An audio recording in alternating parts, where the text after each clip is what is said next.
నమస్తే రైతన్నలారా, మనం చెల్లగూడిపాడు గ్రామం, గురజాల మండలం, పల్నాడు జిల్లాలో ఉన్నాము. రెడ్ లైన్ ఫీల్డ్ చూడటానికి వచ్చాము. చూడండి, red line VN hybrid seeds వారి రెడ్ లైన్ ఎలాగుందో చూడండి.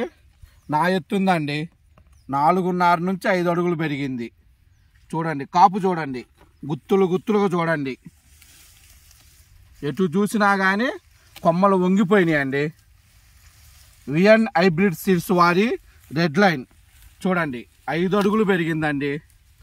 కాయ రంగు చూడండి, కాయ రంగు చూడండి, నిండు ఎరుపు రంగు అండి.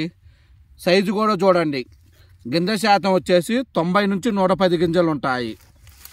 చూడండి, గుత్తులు గుత్తులు చూడండి ఎలా కాసిందో.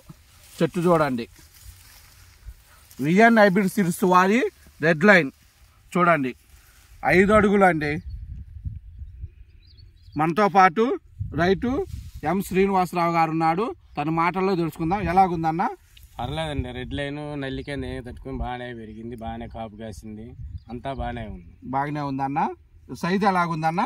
సైజు పర్లా, పొడుగు కానీ ఏదైనా బాగుంది, బాగానే ఉంది. గింజ శాతం అన్న? గింజ శాతం అంటే ఇంక మీరు చెప్పినట్టు 90 గాని 100 గాని ఉండొచ్చు. మనం ఇప్పుడు చూసింది కదా. సైజు చూడండి, ఒకే యూనిఫామ్ సైజు.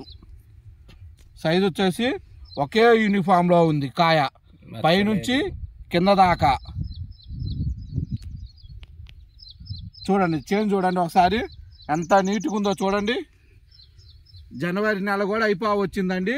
చూడండి, నల్లి ముడత కానీ బొబ్బర కానీ లేదండి. చూడండి, విఎన్ హైబ్రిడ్ సీడ్స్ వారి రెడ్ లైన్. చెప్పన్నా ఎలాగుందన్న? అసలు రెడ్ లైన్ బాగానే ఉందన్న. ఫస్ట్ నుంచి అయినా పల్సటి కాపు అనుకున్నా, పర్లా బాగానే ఉంది. బాగానే చిక్కటి కాపు.